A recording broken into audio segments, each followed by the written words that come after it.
Você vai aprender aqui a preparar os seus atores para a gravação do seu filme. O nosso método, nós separamos a preparação do ator em 6 passos. O primeiro passo é o mapeamento do roteiro, ou seja, você como diretor precisa entender e mapear as emoções de todos os personagens, bem como todos os desenvolvimentos, os dilemas e tudo que está passando na cabeça dos seus personagens. Você precisa ter isso mapeado. Você não tem como dirigir um ator se você não entende o que está se passando na cabeça dos personagens. Você não tem como passar isso para o ator se você não entende isso. Esse é o seu primeiro passo como diretor, entender e mapear as emoções do seu filme. O segundo passo é, junto ao ator, estudar esse mapa, discutir e desenvolver a personalidade do seu personagem. Esse é o segundo passo. O terceiro passo é definir a caracterização do ator, do personagem. Ou seja, se o seu personagem tem um background, se o seu personagem é um novo rico, ele vai ter um tipo de comunicação, um tipo de gíria, um tipo de trejeito. Agora, se o seu personagem é um rico de berço, ele vai ter outros trejeitos. Ou seja, o background do seu personagem, onde ele mora, alguns valores, como ele enxerga a vida, tudo isso vai definir a maneira como ele se porta, as palavras que ele usa, o vocabulário dele, os trejeitos dele, certinho? Então esse é o terceiro passo que você vai montar junto ao seu ator. O quarto passo é a leitura em conjunto, ou seja, você vai fazer uma leitura em conjunto com o elenco do seu filme. Por que isso? Qual que é a função desse processo?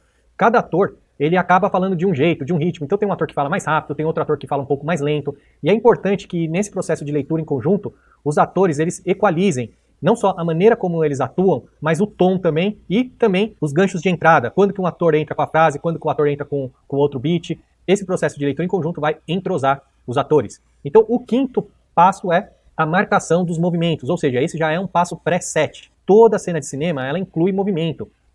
Sentar no sofá, subir, tomar um copo de água, tomar um drink, eventualmente bater uma porta, eventualmente abrir uma geladeira, ou, se o seu filme for de ação, talvez tiros, metralhadoras. Ou seja, você precisa definir nesse ensaio a movimentação de cena. Então, se no ensaio anterior você definiu a trocação entre os atores, os beats, nesse ensaio você vai definir e ritmar o movimento das cenas no ator, ok? Você vai deixar tudo isso afiado. E por fim, o último passo é a gravação, certinho? Então, passando esses 5 passos, você vai ter a gravação em si.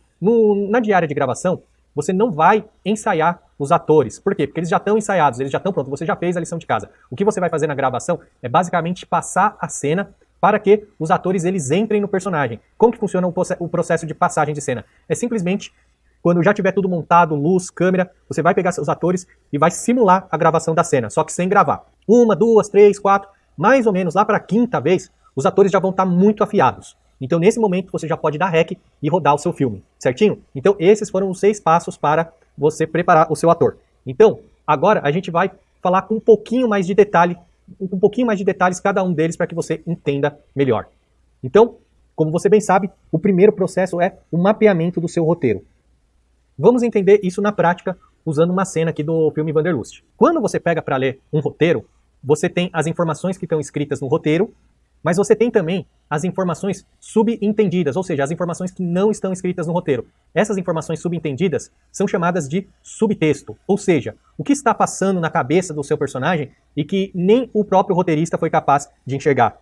Então esse é o mapeamento do roteiro. Você precisa, cena após cena do seu roteiro, entender o que está acontecendo na cabeça do personagem. E a partir desse mapeamento, você vai anotar o que está passando na cabeça do personagem para que você crie um mapeamento emocional. Esse mapeamento emocional vai ser a base usada para você dirigir o seu filme. Então, vamos dar um exemplo prático aqui para vocês entenderem o que eu quis dizer com esse tal de mapeamento e com esse tal de subtexto. Vamos lá. Para que fique bem claro, texto é o que está no roteiro. Subtexto é o que está na mente do personagem. Então, qual que é o texto aqui? O texto aqui, ele está falando com o público dele, que ele é um youtuber, né? Esse personagem é um youtuber, ele está falando com o público dele a respeito das férias. Então ele está aí contando a história feliz, né? Ou tentando, pelo menos, para transmitir essa felicidade. Então, a tentativa dele transmitir a felicidade é, na verdade, uma tentativa de ele esconder a tristeza. Por quê? Para vocês entenderem o contexto do filme. Um amigo dele se matou. E ele está tentando esconder isso do público, através do texto. Porém, no olho dele, você percebe que tem uma forte tristeza. Então você vê que, apesar dele estar sorrindo, você vê muita tristeza no olhar dele. Ó, presta atenção. Ó, ele abaixa aqui. Ó, aí ele fica feliz de novo. Ou seja, o subtexto dele é a tristeza, é o que ele está tentando esconder. O texto é a felicidade, que é o que ele está tentando mostrar para o mundo. Vale lembrar que esse tipo de atuação é uma atuação complexa. Por quê? Porque o ator ele tem que transmitir felicidade nas expressões, mas ele tem que mostrar no olho a tristeza. E o olho, ele não esconde os sentimentos, ou seja, o olho, ele revela o que está passando na mente desse personagem. Vamos seguir aqui com a cena completa para vocês entenderem de vez. Ó, ele desiste de mentir no YouTube e ele simplesmente entrega. Nesse momento de entrega, tanto o texto, que é essa tristeza, e o subtexto, que é o que ele está pensando, estão congruentes, ou seja, isso aqui é o real sentimento dele. Ele realmente está triste.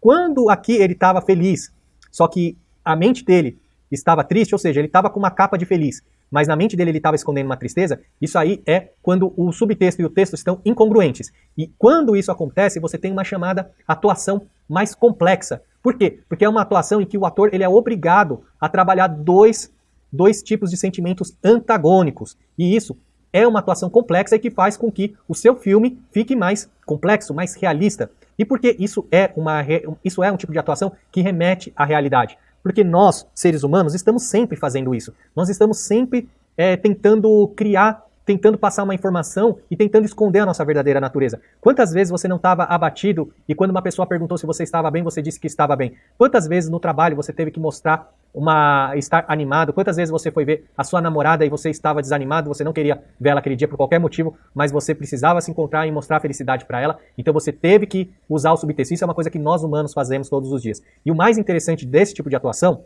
é que essa é uma atuação praticamente exclusiva do cinema.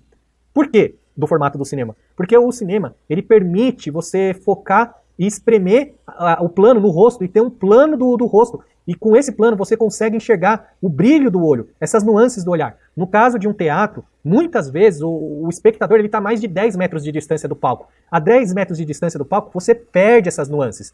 Então, os atores de teatro, eles são obrigados a serem um pouco mais caricatos. Por quê? Porque a plateia precisa entender o que está acontecendo. Se o ator de teatro ele começa a se comunicar pelo olhar, uma parte relevante do público não vai conseguir captar essas nuances, porque simplesmente não tem como enxergar a 10, 15 metros de distância. E isso aí não é algo que acontece no cinema. Então, esse é um tipo de atuação que é muito importante. E você só vai conseguir fazer esse tipo de atuação quando você fizer um mapeamento do seu roteiro, você for capaz de, no seu roteiro, você separar todos os elementos emocionais, todos os subtextos e conseguir mapear, porque só assim você vai conseguir dirigir os seus atores da maneira correta. Agora, que vocês entenderam o que é subtexto, vamos aqui analisar uma cena onde eu fiz um mapeamento emocional, certinho? Vamos lá. Então, vamos entender na prática como funciona esse mapeamento do roteiro, certo? Esse mapeamento que você vai fazer para preparar os seus atores. Vamos lá. Então, aqui nós temos um roteiro que foi separado em bits, tá?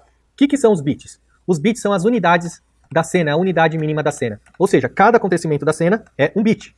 E aqui temos todos os bits da cena, certinho? Então, para que você entenda na prática, tá? Então, o primeiro bit, ela tá aqui tomando coragem. Por que ela tá tomando coragem? Porque ela vai pedir o rapaz em casamento. Essa é a cena, ok? Então, ela tá aqui tomando coragem. Esse é um bit. O bit número 2 é ela entregando café.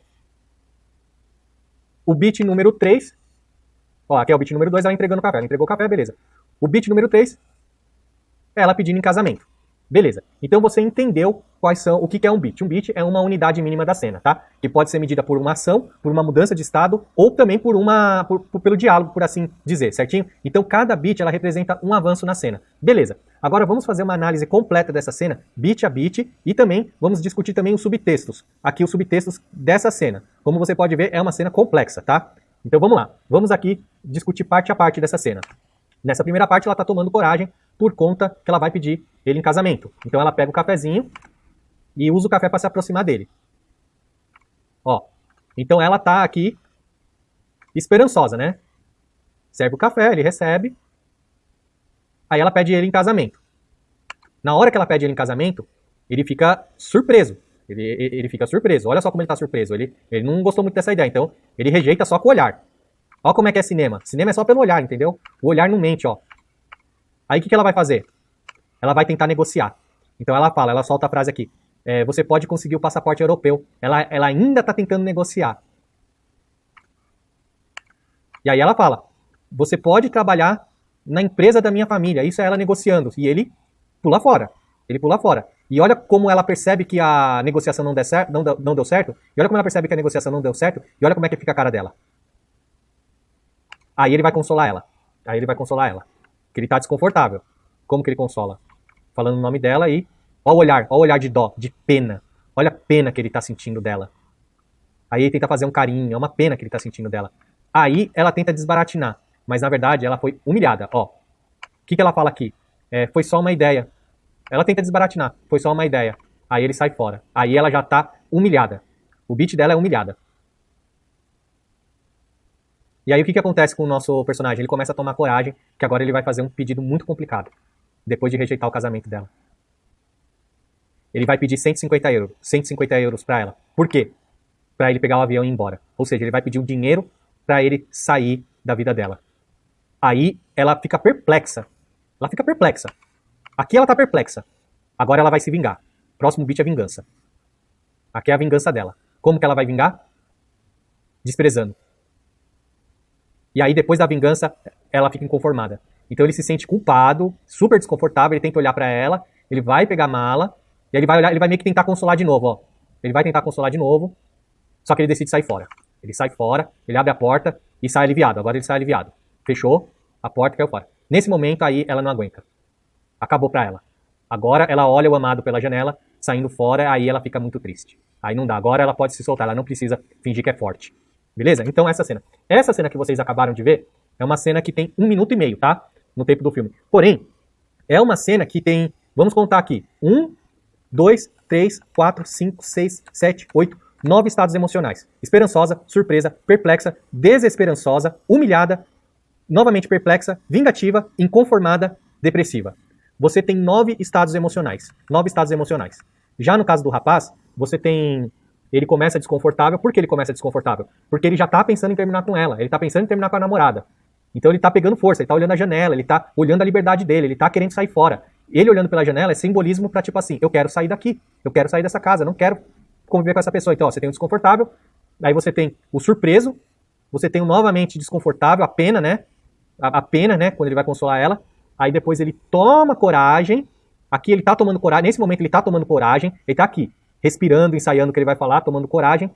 Culpado, ó, a cara de culpado. Ele pede o dinheiro pra ela e depois, quando ele sai aliviado, continuando o filme aqui, ele fica literalmente aliviado mesmo. Essa é a próxima cena seguinte do filme. Ele realmente fica aliviado, como tá claro aqui. Ou seja, o que vocês viram aqui nessa cena são 9 estados emocionais da Clara e 5 estados emocionais do namorado dela. Ou seja, é uma cena muito complexa. Se eu fosse dirigir essa cena somente usando o roteiro, eu não conseguiria arrancar todas essas nuances.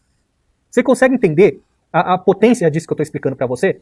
A partir do momento que você faz o mapeamento do subtexto, você tem condições estruturais de dirigir os seus atores da maneira que tem que ser dirigido. E isso aí é a maior falha do cineasta de guerrilha, do cineasta indie. O cineasta de guerrilha não sabe dirigir os filmes. Aí os filmes ficam uma porcaria, a atuação fica uma merda, não conseguem lançar no mercado e depois vão falar que é panelinha. Entendeu? E não é assim, é porque os cineastas não sabem dirigir. Mas como você está fazendo essa aula aqui, você sabe dirigir. Ou seja, eu estou te formando um diretor de cinema em uma aula de meia hora, ok? Em uma aula de 40 minutos eu estou te formando diretor de cinema. Então, beleza. Isso aqui é uma cena de 1 minuto e meio. Você vai fazer esse mapeamento no seu filme, tá? É isso que vai fazer você partir do videomaker para um diretor de cinema. Um diretor que realmente tem condições de fazer filme. Vale lembrar que esses atores aqui foram premiados, tá? Nominados a melhor... Ela foi nominada a melhor atriz e ele foi premiado como melhor ator, tá? E a nossa direção foi nominada a melhor direção. Então isso que eu tô falando realmente funciona, tá? Então isso que eu tô falando realmente funciona. Agora que você aprendeu o mapeamento do roteiro, vamos só voltar aqui pro passo a passo e dar mais uma passagem geral nisso aqui para vocês entenderem de vez. Então a primeira parte é o mapeamento, que é esse mapa que vocês aprenderam a fazer, o mapa do subtexto. A segunda parte, você vai pegar esse mapa, você vai chamar o seu ator e juntos vocês vão debater esse mapa, você vai permitir que esse ator agregue também coisas, agregue visões. Os atores, os bons atores, eles criam subtexto também, eles são capazes de criar nuances, então cabe você, com esse mapa, apresentar para o ator e também estar apto a ouvir o que o ator tem a dizer, porque muitas das melhores atuações que eu tive nos meus filmes foi porque o ator agregou nuances que eu, como escritor do roteiro, sequer tinha me tocado. Então, dê espaço pro ator dar a voz dele, ok? Esse passo aqui, como eu já falei, é os trejeitos, ou seja, quem que é o ator? É um cara de classe média, ele é um cara de berço de ouro, ele é um novo rico, ele mora no interior, ele mora na cidade grande, ou seja, todo o background dele vai formar o trejeito, como que ele gosta de vestir boné, como que ele gosta de vestir a roupa, como ele se veste, como ele anda, se ele tem algum tique, se ele tem alguma mania, se ele tem alguma coisa, um jeito de olhar, tudo isso é os trejeitos que você vai montar com o seu ator, certinho? O próximo passo é quando você vai pegar todos os atores, tá? Então você vai realizar esses 3 primeiros passos individualmente com cada ator. Aí o próximo passo você vai reunir os atores para a leitura conjunta, né? Como vocês já sabem, é onde eles vão equalizar. É onde eles vão saber onde um vai entrar, eles vão parear o timing de atuação, o jeito de atuação. Então se tem um ator que fala muito alto, o outro fala muito baixo, é nessa leitura em conjunto que vocês vão corrigir. Aumenta um pouquinho o volume da voz de um ator, diminui o outro. Se um ator é muito caricato, o outro é mais minimalista, vocês precisam equilibrar, tá? Você precisa ter uma escola só de atuação no seu filme todo, tá? Então, esse é o processo. E por fim, nós temos aqui a movimentação de cena, que é um processo pré-set, tá? Pré-gravação, que é quando você vai definir a movimentação da cena. E tudo que aparece em tela é ensaiado. Então, definiu as movimentações, tudo certinho e tal. Por fim, você tem a gravação, tá? Que é quando você vai rodar o seu filme. E a gravação, o set é muito simples, tá? Você não vai ensaiar seus atores no set, você vai fazer a passagem de cena. Você vai fazer a passagem de cena de 3, 4 ou 5 vezes, no máximo 5 vezes. Seus atores já vão estar craques e aí você coloca pra rodar o seu filme e já era. Filme feito, aí é só correr pro abraço, atuação gravada e já era. Certinho?